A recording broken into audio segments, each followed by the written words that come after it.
Student way to competitive চ্যানেলে। তো আমরা সকলেই জানি যে সুপ্রিম কোর্টের নির্দেশে অলরেডি এসএসসি 26,000 শিক্ষকের চাকরি বাতিল হয়েছে। তবে কি এবার প্রাইমারি পালা? আদেও কি তাদের চাকরি থাকবে, না সেই এসএসসি শিক্ষকদের মতনও প্রাইমারি শিক্ষকদের চাকরি বাতিল হয়ে যাবে? চলুন জেনে নিই যে প্রাথমিকে কি হবে, 32,000 শিক্ষকের কি ভবিষ্যৎ। আদেও কি তাদের চাকরি বহাল থাকবে, নাকি আবারও এই পশ্চিমবঙ্গে মানুষজন দেখতে পারবে যে প্রাথমিক শিক্ষকদের চাকরি বাতিল হতে চলেছে? চাই না কারুরই চাকরি যাক যারা যোগ্য। আমরা চাই যোগ্যদের চাকরি যেন সবসময় বহাল থাকে। চলুন কি বলছি দেখি।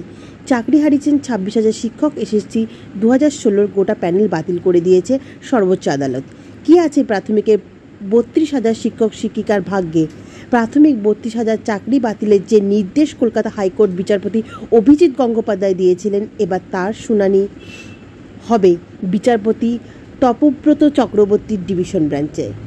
তো আমরা জানি যে অভিজিৎ গঙ্গোপাধ্যায় তিনি অলরেডি আগেই বলে দিয়েছিলেন যে প্রাথমিকে প্রচণ্ড দুর্নীতি হয়েছে। এই দুর্নীতির জন্য এই প্যানেল বাতিল করার ঘোষণা অনেকদিন আগেই করেছেন, কিন্তু দীর্ঘদিন সেই কেস এখন অবধি চলছে। কাল একটা রায় বেরোবে। তপব্রত চক্রবর্তী ডিভিশন বেঞ্চে এখন এই কেসটা চলছে। আর কি বলছে? লাগাম ছাড়া দুর্নীতির ওপর আদালতের যোগ্যদের তালিকা দেয়নি এসএসসি, এই কারণে এসএসসি 2016 প্যানেল বাতিল হয়েছে গোটাটাই সুপ্রিম কোর্টের নির্দেশে। এই প্রেক্ষাপটে প্রাথমিকে 32,000 চাকরি বাতিলের যে নির্দেশ কলকাতা হাইকোর্টের বিচারপতি অভিজিৎ গঙ্গোপাধ্যায় দিয়েছিলেন, তার শুনানি এবার হবে বিচারপতি তপব্রত চক্রবর্তীর ডিভিশন বেঞ্চে। আর এই রায়ের উপর নির্ভর করে আছে 32,000 শিক্ষক শিক্ষিকার ভাগ্য। আর এই প্রেক্ষাপটে 2014 সালের টেট নিয়ে চাঞ্চল্যকর তথ্য সামনে এসেছে। আদালতের দেওয়া চার্জশিটের দুর্নীতির নানা রূপ তুলে ধরেছেন সিবিআই। তো সিবিআই এই 2014-তে যে টেট হয়েছিল তার বিভিন্ন যে দুর্নীতি হয়েছে তার চার্জশিট কিন্তু অলরেডি পেশ করে দিয়েছিল। তাহলে কি এবার 32,000 শিক্ষকের মাথায় বাজ পড়তে চলেছে? তারা কি আবার পথে বসবে, নাকি যোগ্যদের সঠিক বিচার পাবে? জানি না এই 32,000 শিক্ষক শিক্ষিকাদের ভাগ্যে আদেও কি রয়েছে। তারাও কি এই এসএসসি চাকরিহারা যোগ্য শিক্ষকদের মতন রাস্তায় নামবে কিনা? রাতের পর রাত, দিনের পর দিন তাদের উপর যে সময়টা যাচ্ছে, এই প্রাথমিকের শিক্ষকদের উপরে কি একই চলতে পারে নাকি না? এর পেছনেও সমস্ত তথ্য দিয়ে সঠিক বিচার পাইয়ে দেবে এই 32,000 শিক্ষকদের। এই 32,000 শিক্ষক তাকিয়ে আছে সর্বোচ্চ আদালতের দিকে। তারা এদের মধ্যে যাদের যোগ্য আছেন তারাও ভাবছেন যে আদৌ তো আমার চাকরিটা থাকবে। দুর্নীতি হয়েছে এটা সিবিআই অলরেডি পেশ করে দিয়েছে আদালতের কাছে। যখন অভিজিৎ গঙ্গোপাধ্যায় হাইকোর্টের বিচারপতি ছিলেন তিনি রায় দিয়েছিলেন। এখন বর্তমানে তপব্রত চক্রবর্তী আন্ডারে এই কেসটা চলছে। আর কি বলছে? চার্জশিটে দাবি করা হয়েছে প্রাক্তন শিক্ষামন্ত্রী পার্থ চট্টোপাধ্যায় প্রাথমিক শিক্ষা পর্ষদের তৎকালীন সভাপতি মানিক ভট্টাচার্য মিলে দুর্নীতি করেছে। দুর্নীতিতে ওতপ্রোতভাবে জড়িত ছিলেন পার্থ চট্টোপাধ্যায় ও এসডি প্রবীর বন্দ্যোপাধ্যায়। 2014 সালের টেটের ফলাফল বেরিয়েছিল 2016 14 সেপ্টেম্বর। গত ডিসেম্বরে আদালতে জমা দেওয়া চার্জশিটে সিবিআই দাবি করেছে 2017 সালে যখন নিয়োগ প্রক্রিয়া চলছিল তখন অসংখ্য চাকরিপ্রার্থী পর্ষদকে চিঠি লিখে জানিয়েছিলেন যে এই প্রশ্নের জন্য সঠিক উত্তর দেওয়া হয়নি। একটি প্রশ্নের জন্য সঠিক উত্তর দেওয়া হয়নি। তো চার্জশিটে দাবি করা যায় প্রাক্তন শিক্ষামন্ত্রী পার্থ চট্টোপাধ্যায় এবং তৎকালীন সভাপতি মানিক ভট্টাচার্য মিলেই নাকি এই টেট দুর্নীতি করেছিলেন। এবং এই টেট দুর্নীতি ওতপ্রোতভাবে যুক্ত ছিলেন পার্থ চট্টোপাধ্যায় ওএসডি প্রবীণ বন্দ্যোপাধ্যায়। তো 2014 যে টেট হয়েছিল তার কিন্তু রেজাল্ট আউট হয়েছিল 2016 14 সেপ্টেম্বর, এবং 2017 সালের পর থেকেই কিন্তু নিয়োগ প্রক্রিয়া শুরু হয়। এই নিয়োগ প্রক্রিয়ার সময় কিন্তু নানা রকম অসংখ্য চাকরিপ্রার্থীরা পর্ষদকে চিঠি লিখে জানিয়েছিল যে একটি প্রশ্নের জন্য সঠিক উত্তর দেওয়া হয়নি। তো পার্থ চট্টোপাধ্যায় এবং মানিক ভট্টাচার্য মহাশয় তারা মিলে নাকি দুর্নীতি করেছিল, এমনটাই দাবি করেছে সিবিআই এবং এমনটাই চার্জশিটে পাওয়া গেছে। তো এই যে দুর্নীতি হয়েছিল এর মধ্যে অনেক টিচাররা রয়েছেন, শিক্ষক শিক্ষিকারা রয়েছেন, তারা যোগ্য, তারা পরীক্ষা দিয়ে রীতিমতন পাশ করেছিল, তাদের কি হবে? 2017 সালে 20 নভেম্বর পর্ষদের তরফ থেকে রেজুলেশনের পাশ করে বলা হয় যারা উত্তর বি লিখেছেন তাদের 1 নম্বর করে দিতে হবে, সেই 1 নম্বর ভিত্তিতে যাকে খুশি চাকরি দেওয়া যাবে। সিবিআই এই সাপ্লিমেন্টারি চার্জশিটের 10 নম্বরের পাতায় দাবি লিখেছে 2017 সালে 30 নভেম্বর এরকমই আরেকটি রেজুলেশন পাস হয়, যেখানে মূলত উল্লেখ করা হয়েছে 270 জন চাকরিপ্রার্থীর ভবিষ্যৎ কী হবে। চার্জশিটে সিবিআই দাবি করেছে ইচ্ছাকৃতভাবে এই 270 জনের নাম, রোল নাম্বার, বাবার নাম রেজুলেশনে রাখা হয়নি। তো যেটা বলা হয়েছে যারা উত্তর বি লিখেছিল তাদের 1 নম্বর করে দেওয়া হয়েছে, 1 নম্বরের ভিত্তিতে যাকে খুশি চাকরি দেওয়া হয়। সিবিআই কিন্তু চার্জশিটে, সাপ্লিমেন্টারি চার্জশিটে 10 নম্বর পাতায় এমনই দাবি করেছে। তো 2017 সালে 30 নভেম্বর এরকমই একটা রেজুলেশন পাস হয়, যেখানে মূলত উল্লেখ করা হয় 270 জনকে চাকরি প্রার্থীর ভবিষ্যৎ কী হবে। চার্জশিটে সিবিআই দাবি করেছে ইচ্ছাকৃতভাবে কিন্তু এই নিয়োগটা করা হয়েছিল। 270 জনের নাম, রোল নাম্বার, বাবার নাম রেজুলেশনের রাখা হয়নি। তো দেখা যাচ্ছে যে একটা কোশ্চেনে উত্তরটা নিয়ে সমস্যা ছিল, সেই উত্তরের ভিত্তিতে 1 নাম্বার প্রত্যেকটা ছাত্রছাত্রীরা পেত, তো সেই নাম্বারটা দেওয়া হয়েছিল। ঠিক আছে, আর কি বলছে, যাতে গোটা বিষয়টা গোপন থাকে তার রেকর্ড নেই বলে জানান পর্ষদ। এরপর 270 জন চাকরিপ্রার্থীকে নিয়োগের জন্য জেলা প্রাথমিক স্কুল কাউন্সিলরদের সুপারিশ পাঠানো হয়। নিয়োগপত্র ইস্যু হয় 2017 সালের 4 ডিসেম্বর। এইভাবেই পার্থ চট্টোপাধ্যায় ও মানিক বন্দ্যোপাধ্যায় চক্রান্তে 1 নাম্বার বাড়িয়ে 264 জনকে চাকরিপ্রার্থীকে বেআইনি নিযুক্ত করা হয়েছে বলেই সিবিআই এই চার্জশিটে দাবি করেছেন।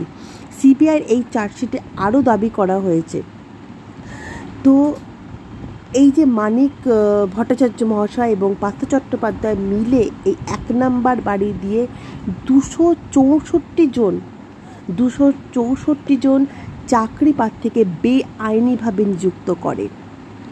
তো এই যে ব্যাপারটা সিবিআই কিন্তু তদন্ত করে চার্জশিটে তারা লিখেছিল, ঠিক আছে, এবং দাবি করেছিল।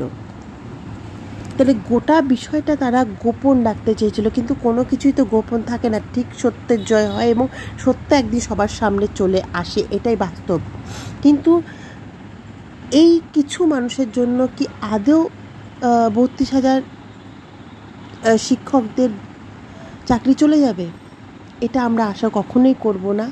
মাননীয় বিচারপতি, মাননীয় মুখ্যমন্ত্রী মমতা বন্দ্যোপাধ্যায় এবং মাননীয় প্রধান বিচারপতি যিনি আছেন তাদের কাছে আমরা এটাই আশা করব তারা যেন সমস্ত তথ্য ভালোভাবে খুঁটিনাটি দেখে তবেই যেন একটা রায় দেন, তবেই যেন একটা বিচার দেন। কারণ আমরা অলরেডি দেখেছি যে 26,000 শিক্ষকদের আজকে কী পরিণতি। আর কি বলছে, 2017 সালে 11 থেকে 17 মের মধ্যে বিকাশ ভবনের চাকরি প্রার্থীদের ডেকে নথি যাচাই করা হয়। পার্থ চট্টোপাধ্যায়কে জানান মানিক ভট্টাচার্য মহাশয়। সেই কাজে সাহায্য করার জন্য ওএসডি প্রবীণ বন্দ্যোপাধ্যায় বলেন শিক্ষামন্ত্রী। 752 জনের তালিকা প্রবীরকে দিয়ে সবাইকে SMS করে দিতে বলেছিলেন মানিক।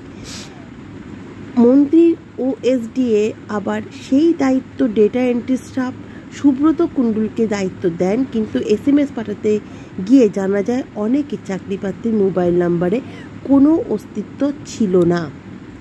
তাহলে 11 থেকে 17 মের মধ্যে বিকাশ ভবনে চাকরি প্রার্থীদের নথি যাচাই করা হয়। পার্থ চট্টোপাধ্যায়কে জানান মানিক ভট্টাচার্য মহাশয় এবং তার OSD প্রবীণ বন্দ্যোপাধ্যায়কে এই 752 জনের তালিকা দেওয়া হয় এবং SMS করে বলে দিতে বলা হয়। সেই OSD আবার দায়িত্ব দেয় ডেটা এন্ট্রি স্টাফ যিনি ছিলেন সুব্রত কুণ্ডুকে দায়িত্ব দেন। SMS পাঠাতে গিয়ে তিনি দেখেন যে অনেকেরই মোবাইল নাম্বারে কোনো অস্তিত্বই নেই, কারণ অনেকের মোবাইল নাম্বার হয়তো ভুল ছিল, হয়তো তার কোনো নাম্বারে অস্তিত্বই ছিল না, এমনটাই কিন্তু বলা হয়েছে। তো সবপরি একটা কথাই বলার যে যোগ্য বিচার ব্যবস্থা আমাদের পশ্চিমবঙ্গ এবং ভারতের আইন ব্যবস্থার উপর যথেষ্ট ভরসা প্রত্যেকটা মানুষেরই আছে এবং ভরসা রেখেই চলতে হবে, কারণ বিচারপতিরা বিভিন্ন জিনিস নথিপত্র দেখে ঘেটে তবে কিন্তু একটা সিদ্ধান্ত নেবেন, এটাই আশা করি। আর কি বলছে দেখি, সিবিআইয়ের এই চার্জশিটে দাবি করা হয় 2017 সালের নভেম্বর মাসে পার্থ চট্টোপাধ্যায় অফিসে যান মানিক ভট্টাচার্য মহাশয়। সেখানে মন্ত্রীর OSDকে ডেকে পাঠায় এবং 269 জনকে চাকরি প্রার্থীর তালিকা দেওয়া হয়। মানিক ভট্টাচার্যর নির্দেশ ছিল যাতে তাদের ইন্টারভিউ এবং অ্যাপটিটিউড টেস্টের নাম্বার পর্যন্ত নাম্বার শিটে বাড়িয়ে দেওয়া এবং তাতে সই করে স্বীকৃতি দেওয়া হয়েছিল। যদিও এই 270 জনকে কোনো ইন্টারভিউ বা অ্যাপটিটিউড টেস্টের দেওয়া হয়নি। তো যেটা বারবার বলা হয় যে কোনো ইন্টারভিউর সময় প্রাইমারি বা SSC ইন্টারভিউর সময় অ্যাপটিটিউড টেস্টটা কিন্তু দিতেই হয়, এটা কিন্তু নির্দেশে বলাই আছে। তো এই যে 269 জন যারা ছিলেন তাদের কিন্তু অ্যাপটিটিউড টেস্ট বা ইন্টারভিউ কোনোটাই হয়নি, কারণ তাদের টোটালটাই নাম্বার বাড়িয়ে দেওয়া হয়েছিল বলেই বলা হয়। তো এখন দেখার বিষয় কালকে কি একটা রায় বেরোবে, কি বেরোবে না বেরোবে সমস্তটাই আপনাদের সামনে তুলে ধরব। ভিডিওটা ভালো লাগলে অবশ্যই লাইক, শেয়ার এবং কমেন্ট করবেন। আর সবাইকে বলে রাখি, সমস্ত শিক্ষক শিক্ষিকা যারা আছেন তারা চিন্তা করবেন না, নিজের উপর ভরসা এবং দেশের আইনের উপর ভরসা রাখুন। সত্যের জয় অবশ্যই হয়। যারা সৎভাবে চাকরি পেয়েছে তাদের চাকরি কোনো দিনই যাবে না, যেতে পারে না, কারণ সতের কোনো দিনই ভাতের অভাব হয় না। এবং সবথেকে বড় কথা হচ্ছে দেশের আইন ব্যবস্থা এতটাও খারাপ নয় যে আপনাকে যোগ্য চাকরিটাকে কেড়ে নিতে পারে।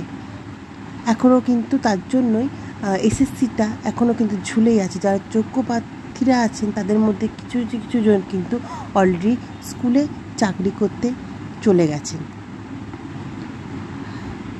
তো সব কিছুই হয়ে যাওয়ার পর সিডিতে নিয়ে মানিক ভট্টাচার্য এবং সমস্ত তথ্য ডিলিট করে দেওয়ার জন্য মন্ত্রী OSDকে নির্দেশ দেন। সিবিআই এই চার্জশিটে দাবি করা হয়েছে কুন্তল ঘোষকে প্রধান এজেন্ট ছিলেন সন্ত গঙ্গোপাধ্যায়, যিনি অয়নশীল, কৌশিক শেঠ, সফিউল আলমের মতো সাব এজেন্টদের মাধ্যমে অযোগ্য চাকরি প্রার্থীদের কাছ থেকে বিপুল পরিমাণে ঘুষ নিয়েছেন। এটা অলরেডি প্রমাণ হয়ে গেছে। কে কী করেছে আমার এখানে বলার কোনো প্রয়োজন পড়ে না, আমি প্রয়োজন মনেও করি না। আমি শুধু সেই 32,000 শিক্ষক শিক্ষিকাদের ভবিষ্যতের কথাই বলতে চাই, যারা যোগ্য প্রার্থী আছেন তাদের কথাই বলতে চাই। আমি কোনো দলের হয়ে কোনো কথা বলতে চাই না। তো ভিডিওটা ভালো লাগলে অবশ্যই লাইক, শেয়ার এবং কমেন্ট করবেন। আর আপনাদেরও মতামত জানাবেন যে আদৌ কি এই 32,000 শিক্ষক শিক্ষিকা চাকরিটা চলে যাওয়া কি আদৌ যুক্তিযুক্ত, না প্রধান বিচারপতিদের আরও খুঁটিয়ে এই বিষয়টা দেখা দরকার। নমস্কার, ভালো থাকবেন সকলে।